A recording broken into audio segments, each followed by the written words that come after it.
So guys, today back for another video on the channel. Today we're here for the Newcastle United versus Leeds predicted team. It's a massive game. If you didn't watch the preview already, I put it at the top, link in the description and on the end screen on the outro. So if you want to go watch that video after this one, it would mean a lot. Anyways lads, let's get into the video now. So the predicted team, we've got, I think, definitely one player back from the COVID situation who I will talk about in the video. And it's going to be an interesting game. Obviously the game is on Amazon Prime on Wednesday, 6 o'clock kickoff. So obviously you'll be seeing the videos on there, the player ratings and the reaction. So make sure to stay out for that. Anyways lads, let's get in the video now. Let's look at my predicted team. So this is my predicted team for the game versus Leeds. There is a couple of changes from the win versus West Brom and I'll go through them in a second. Let's start off with the goalkeeper called Gayle. He will start. It goes to the young lad, I forgot his name, but he was on the bench because obviously Mark Gillespie must be one of the ones with COVID. So he's been on the bench against West Brom. It was a good experience for him. I bet it was without the fans, or with the fans, it would have been a great experience for the young lad. But Gayle starts in goal. Right back, Kraft. I can't see Joelinton coming in, and it looks like Mankey was one of the ones with COVID. Centre backs. Isaac Hayden played there, and as you can see, he is being pushed back up to his natural position in midfield. It wouldn't surprise us if we went to a 5 at the back. If we went 5 at the back and kept Hayden in a centre back role and to play Sean Longstaff. Sean Longstaff's been great recently. Don't get us wrong, he's been great, right?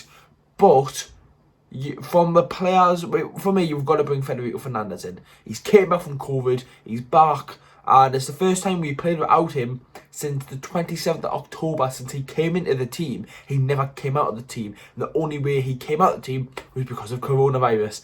What a player. Most underrated player in the league. Fernandez. Solid. Fantastic. He had that game versus Palace and he was sublime. For me, for this game, you've got to play his two centre-backs. You can't be playing a CDM and centre-back against Leeds United. A very resilient, strong squad who want to get pushing forward on the pitch. For me, you can't be playing a CDM and centre-back for them reasons. So for me, you bring Feddy back in. I think Jamal Lewis deserves to be dropped, but who do you bring in? Who do you bring in? I don't know. Who can you bring in? It's, I mean, obviously, we've got Richard on the right mid. And he can play on that side, but we need Jetro Willems. We need Jetro Willems. He wants to sign for the club. I don't understand why the club just can't go out and pay the couple of million for Jetro Willems after the performances he had for the club. Why not? Why not, Mike Ashley? Sign Jetro Willems in January. Have to. Jamal Lewis has got no competition, so that might make him not play as much better than what he could do because he's got no competition. And Norwich didn't really have any competition in left back.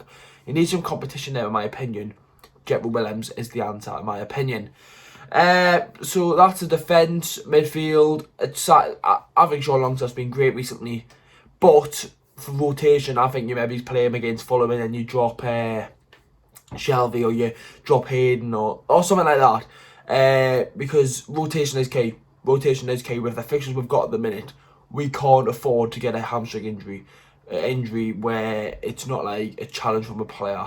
We've got to keep the squad fit. We've got to keep the squad going, and we can't afford to get any hamstring injuries because if we do, I don't know what's going to happen because obviously the players being out with coronavirus, it's going to be hard. Right, then the attack. The main title of this video is Gayle or Joelinton. Joelinton's performed really good this season. He's performed really good in the last couple of games, and he's really shown his talent. Gayle in his last 3 games against Leeds scored 4 goals. That's the thing that's pushing him ahead of Joelinton, in my opinion. Got that goal versus West Brom. He's going to be high on confidence for me to start Gayle.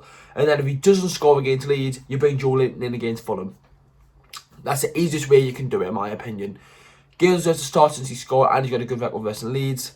But Joelinton's still been great, so I expect to come off the bench and do well. Lads, that's my predicted team for the game versus Leeds. Make sure to leave a like, lads. Subscribe to the channel if you haven't already. Game tomorrow, massive game. Let's hope we can pick up 3 points and 3 wins in a row. I'll see you all for the games tomorrow, lads. However, lads.